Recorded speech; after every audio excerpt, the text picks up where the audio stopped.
Now, Coble to Nabarro-Haring creep, again it is 150. So, you are doing epsilon dot C is equal to epsilon dot NH. So, 150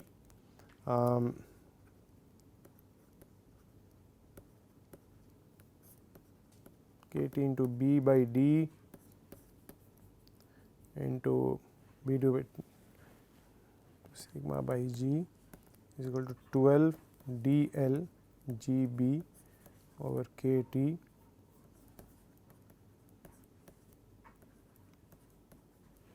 by G.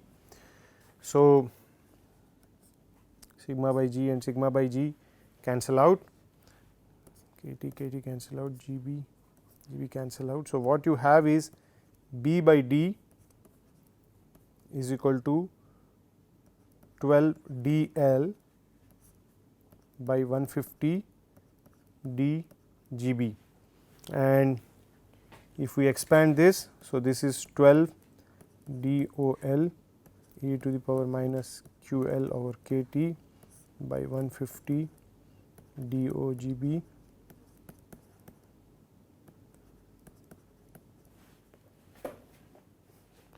So, therefore, D over B is equal to 150 by 12 into dOGB by dOL into e to the power QL minus QGB over kT. So, here since the temperature is already taken as T is equal to 0.9 Tm. So, the boundary is only dependent on the grain size, there is no dependence on stress. So, the transition from Coble to Nabarro-Haring creep is not dependent on stress, but it is only dependent on grain size, especially when the temperature is fixed. So, that is why if you look at the map, you see a certain value of d by b. So, this is d by b for a given temperature, and that is what determines the transition from Coble to Nabarro-Haring. There is no dependence on stress. Now, let us look at the second case, which is Nabarro-Haring to dislocation creep. So, again we have 12 dl Gb by kT into B by D square into sigma by G is equal to 6 into 10 to the power 7 dl Gb by kT. We know there is no grain size dependence. So, B by D to the power 0 into sigma by G to the power 5. So, what we get is kT cancels off, Gb dl cancel out each other. So, you have B by D square is equal to 6 into 10 to the power 7 divided by 12 into sigma by G to the power 4. So, the rest of the terms cancel each other. So, this is what you have. So, now if you do B by D is equal to 6 into 10 to the power 7 by 12 half into sigma by G square. So, this implies D over B is equal to 6 into 10 to the power 7 by 12 minus half into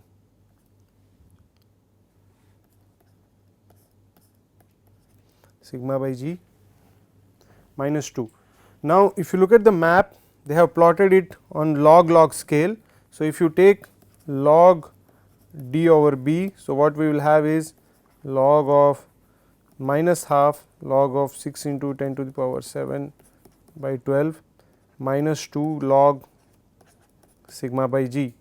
So, this is going to be your x, this is going to be your y. So, if you see it is a minus bx kind of line. So, you have a negative slope. So, the d by b is dependent on the stress that is used, and so you have a straight line, equation of a straight line with a negative slope. So, if you see So, if you look at the map, that is what it is. So, Nabarro-Herring creep to climb. So, if you see there is a straight line, it is the transition is a straight line with a negative slope. So, so that is how you can determine the bounds for Nabarro-Herring creep and Koebel. So, this is the concept behind the generation or development of deformation mechanism maps.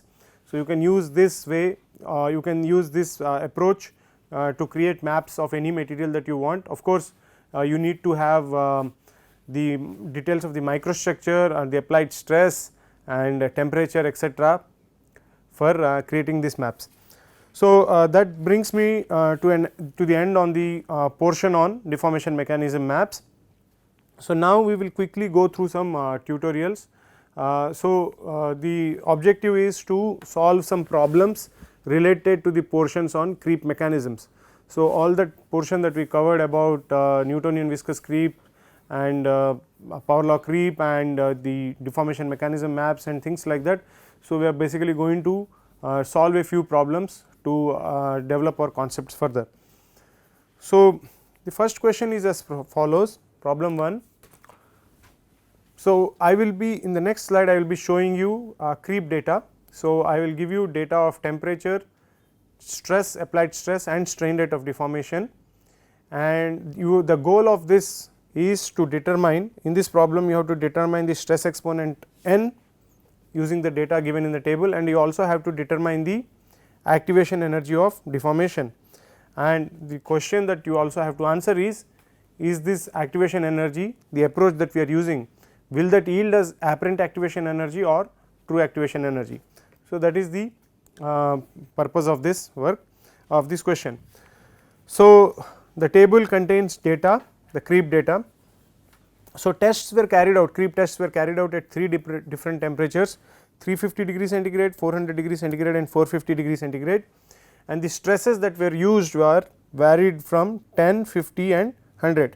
So, 3 different temperatures and 3 different applied stresses, and the creep strain rate, basically the minimum creep rate or the steady state creep rate, that data is also given in this table.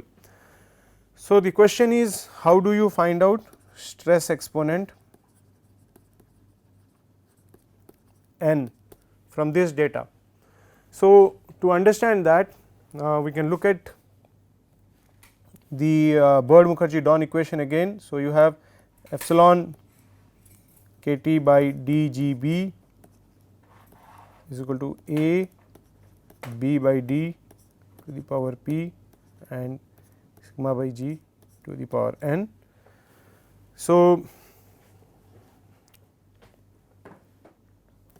if you take the relation, if you take all the terms onto the other side, so you have A D G B by kT into B by D to the power P into sigma to the power n by G to the power n.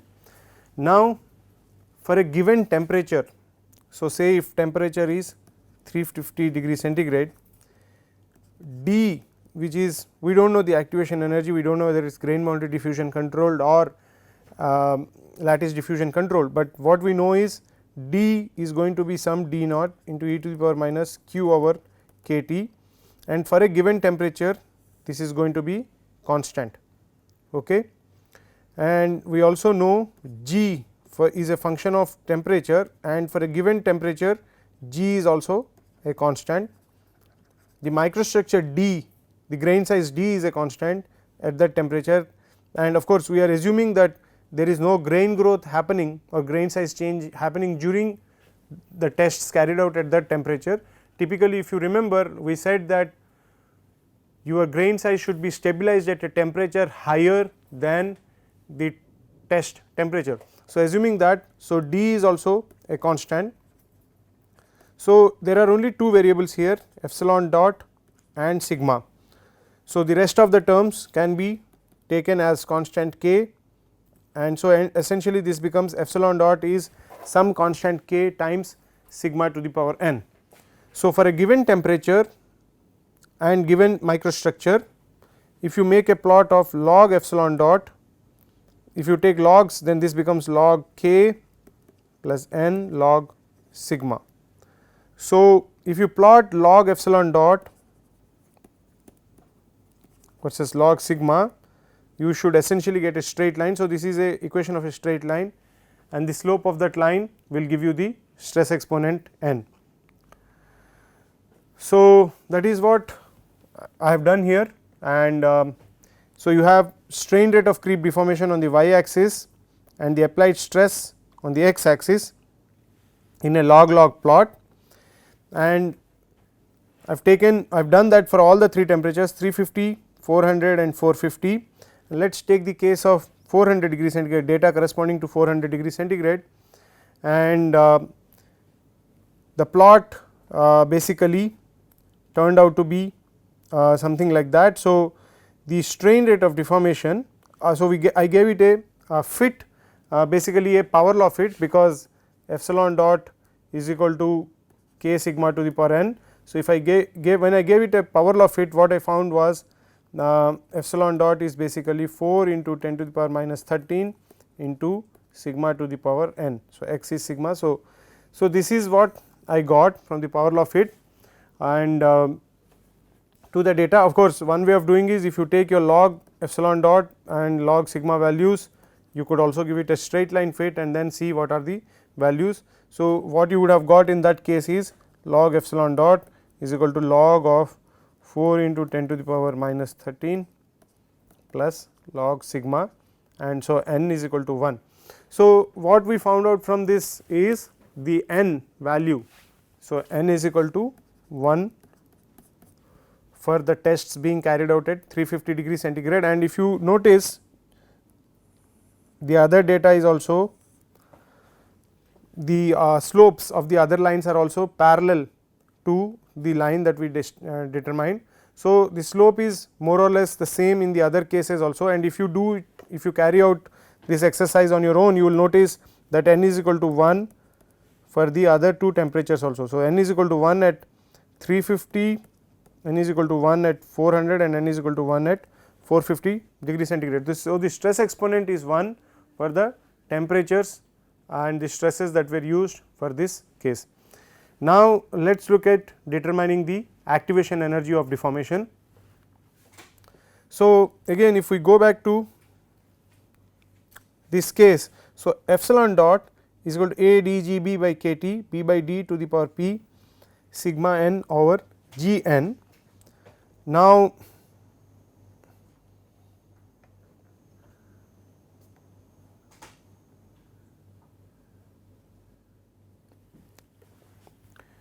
if you take, so you have 3 temperatures, so you have to get the activation energy. So, epsilon dot can also be represented as constant k 1 and sigma into exponential minus q over k t.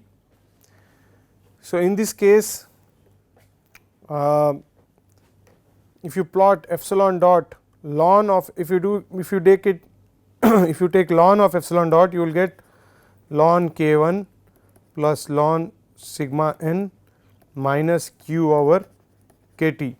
So, if you make a plot of ln epsilon dot versus 1 over t, then you will get the q value as the slope of the line. So, but this has to happen at a constant stress, because now for this to happen the stress should be constant. So, which means you should take one constant stress value and then look at the strain rates corresponding to these different temperatures. So, in this particular case we can take the stress of 10 to the power 7 MPa. So, basically 10 MPa. So, if you take that, so take sigma is equal to 10 MPa and look at the strain rates corresponding through the 3 points. So, this is strain rate corresponding to 350 degree centigrade, strain rate corresponding to 400 degree centigrade and strain rate corresponding to 450 degree centigrade. So, these are the 3 levels for a constant stress of 10 MPa, and now if you plot epsilon dot versus 1 over t, So, this is what you will get. So, log strain rate versus 1 over T. So, you can give it a exponential fit, you can just take the data directly and give it an exponential fit, or you convert your strain rate terms, or you convert your strain rate data, into ln of strain rate and then plot it against 1 over T. In either case what you will get is the exponential term, that is e to the power minus q over kt or RT, let us say q over RT. So, since you are doing it, x is 1 over T because your plot is against 1 over T. So, x is 1 over T. So, what you are getting here is q over R is basically 12466. So, if you remember in an earlier class portion I also mentioned, you could either do it as q over kt or q over RT. It would not change because k is basically R over n, and n is the Avogadro's constant, which is 6.023 into 10 to the power 23. So, if you take care of the units, you are always going to get the right value of q. So, here we are taking the universal gas constant R. So, q becomes 12466 into 8.314. So, that approximately is 103 kilojoule per mole.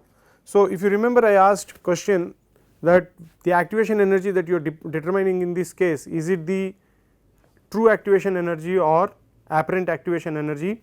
Well, the answer is it is going to be apparent activation energy, and the reason is you have taken the strain rates versus 1 over temperature for constant sigma, but for determining real activation energy or true activation energy, your strain rate versus 1 over T should be for constant sigma over G.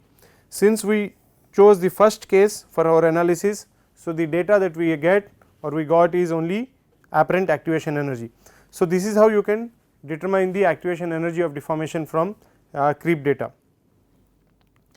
So, let us go to problem number 2. So, if you remember we said in certain cases you can have n greater than 7, although it is not power law breakdown, and n greater than 7 can happen if you are studying metal matrix composites, and for metal matrix composites you have to introduce a threshold stress term to rationalize the data and to get stress exponent values close to 5 as is expected for a power law creep behavior. So, here in this particular problem I am giving you the applied stress versus creep strain rate data for an aluminum metal matrix composite, and the composite is basically aluminum reinforced with a dispersion of silicon carbide particles. Now, the first question that I have for you is, do you think this data needs to be corrected for a threshold stress? And the second question is, if yes, what is the value of the threshold stress? So, there are two portions. The first portion is you have to tell me whether this data needs to be corrected for threshold stress. If it needs to be, then what is the value of the threshold stress, so that you get your stress exponents within the range of 4 to 7. So, in order to understand whether a threshold stress based approach is to be taken or not, plot the strain rate of deformation against stress in a log plot. So, if you look at the plot, there is a significant curvature or deviation from a normal linear fit between log and log stress. So, typically when you have log epsilon dot versus log sigma, you expect a linear fit, but in this case if you notice you have a slightly curved fit. So, it is a nonlinear fit. Furthermore, we observe from the plot that the stress exponent is actually higher at lower stresses. So, the stress exponent is higher at lower stresses, the slope, and lower at higher stresses. The stress exponent is decreasing as you increase the stress level. Now, this is not what we expect in a normal creep behavior, because in a normal creep behavior you typically go from, except for viscous glide creep where you see something like that, you have higher slopes, then lower slopes, and then higher slopes. This is for viscous glide mechanism creep. Otherwise, you generally observe something like that.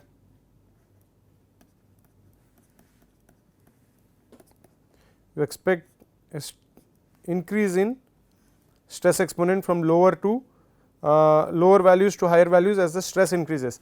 But here in this case we are not seeing that, you are seeing a reduction in stress exponent as the stress increases. And also you remember this is a metal matrix composite and not a solid solution like a class A alloy, where you would have expected a reduction in stress exponent with increasing stress. So, since this is the case, so basically this means you will need to invoke a threshold stress value in order to rationalize this data. So, how do you do that? So, in the threshold stress method, the strain rate can be represented in the following form. So, the strain rate is actually dependent on an effective stress, and the effective stress is sigma minus sigma naught. And if the threshold stress value, if you identify the right value of this threshold stress, then you will see that the stress exponent, instead of being greater than 7, it will come to in the range of 4 to 7, let us say it comes close to 5. So, this is your original data, and what you can do is applied stress, assume a certain value of threshold stress. So, let us take threshold stress as 7.3. So, the effective stress becomes 0.7 for an applied stress of 8 MPa, and this is how the effective stress will look like for different applied stresses. Please note that the threshold stress is taken as constant and the strain rate of deformation is over here. Now, make a plot of log strain rate versus log sigma minus sigma naught, and for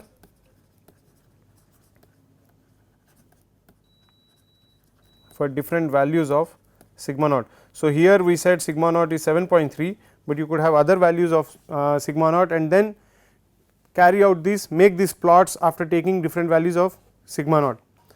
So, if you see in this case, I have made a plot of strain rate versus stress. This is stress for different values of threshold stress. So, in the first case I assumed 2.5, in another case I assumed 4.5, in a third case I assumed 7.3, and the original data is indicated here. So, this is how the original data had a certain curvature. When I used a threshold stress of 2.5, I still got some curvature, although the curvature has reduced to some extent. When I used a threshold stress of 7.3, it actually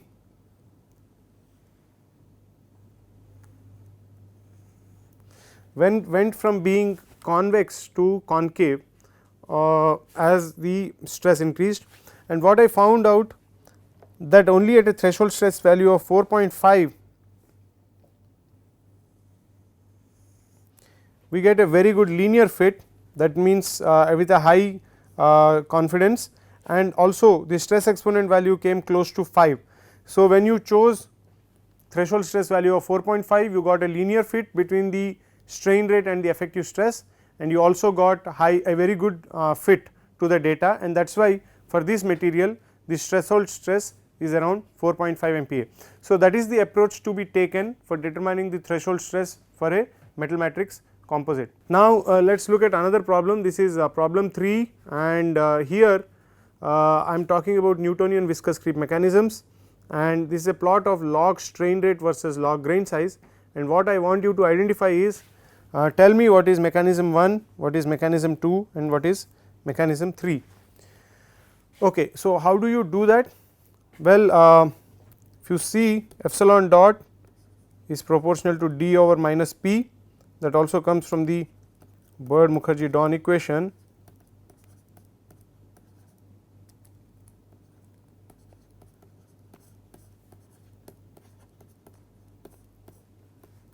Since this is Newtonian viscous creep, so this is n is equal to 1. So, if you make a plot of epsilon dot versus grain size, so it actually is epsilon dot versus d to the power minus p. So,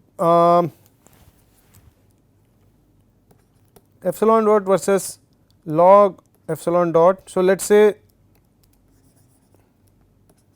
epsilon dot is some constant d to the power minus p. So, log epsilon dot will will be log k minus p log d. Now, let us look at case 3. So, case 3 says log epsilon dot is equal to a constant. So, if you see log epsilon dot is basically a constant, it does not depend on the grain size. So, that could only happen if p is equal to 0. If p is equal to 0, then log epsilon dot will turn out to be log k, which means it is a constant. So, in what case will you expect p is equal to 0? Well, p is equal to 0 only for Harper-Don creep under Newtonian viscous creep mechanism. So, Harper-Don creep has p is equal to 0, that is why 3 is Harper-Don creep. Now, you have only 2 more Newtonian viscous creep mechanisms, Nabarro-Hering and Coble. So, now let us look at the data here. So, between 1 and 2, the higher slope is exhibited by 1, the lower slope is exhibited by 2. Now, let us see the data again. So, log epsilon dot is equal to log k minus p log d. So, if a larger drop in strain rates will be achieved if p is large. This is larger the value of p, larger will be the drop in strain rates. So, for Newtonian viscous creep mechanisms, we know p can be 2 or p can be 3 or p is equal to 0. We already found p is equal to 0. So, we found that it is Harper-Don creep. Now, between p is equal to 2 and p is equal to 3, if p is 3, so if log epsilon dot is equal to log k minus 3 log d. So, if p is equal to 3, you will see a larger drop in strain rates, and if p is equal to 2, you will see a milder drop in strain rates as d increases. So, between 1 and 2, larger drop in strain rates is observed for case 1. So, this has to be p is equal to 3, and a milder drop of strain rates is observed for p is equal to 2. So, this is the difference between 1 and 2, and because we know p is equal to 3 for Coble creep. So, mechanism 1 is Coble and mechanism 2 is Nabarro-Hering creep. So, 1 is Coble creep, 2 is Nabarro-Hering creep, and 3 is Harper-Don creep. So, this is a fairly elaborate process that I showed to come to the conclusion regarding 1, 2 and 3, but there is also a simpler way of looking at this.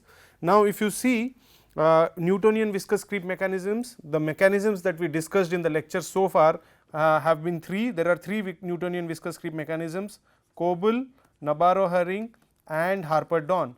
And what we have also understood so far is that Coble is dominant when the grain size is fine, and Harper-Don is dominant when the grain size is very large, and Nabarro-Hering creep falls in between Coble creep. The grain sizes where Nabarro-Hering creep is dominant falls somewhere in between Coble creep and Harper-Don creep grain sizes. So, in that sense, if you see here, mechanism 1 has to be Coble, because we are talking about very fine grain sizes. Here the grain sizes are small. So, this has to be Coble, whereas here the grain sizes are the largest. In this particular plot, the largest grain sizes are belong to mechanism 3. So, obviously, this should be Harper-Don, and since the intermediate grain sizes they will then correspond to Nabarro-Hering creep. So, mechanism 1 is Coble, mechanism 2 is Nabarro-Hering and mechanism 3 is Harper-Don. So, this is just another way of looking at this problem. And the last problem in the tutorial is related to the deformation mechanism map. So, this is a hypothetical deformation mechanism map that I have shown below, and there is a dotted line. So, there is a blue dotted line. This dotted line describes the critical temperature at which transition from Nabarro-Hering creep to Coble creep would occur. Now, the critical temperature, the formula for the critical temperature is also shown here. Now, what I want you to tell me is what will be the effect of an increase in grain size and an increase in QL. So, let us take two cases, one case 1 increase in grain size and case 2 is increase in QL. So, you have to tell me what happens when there is an increase in grain size. Will the line move to the left or to the right? Secondly, if you have an increase in QL, will the line move to the left or to the right? So, these are the two cases that you have to discuss, and you have to tell me how does the line move based on case for case 1 and case 2. Now, let us look at case 1. So, D increases, case 1 is increase in grain size. So, if you see in this equation, Tc is dependent on grain size D and D is in the denominator. So, if D increases,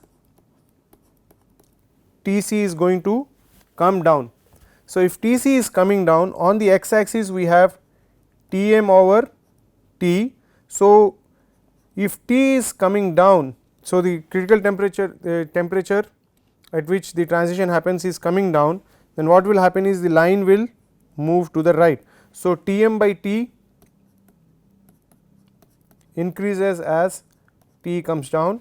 So, Tm by T increases, so the line will move to the right.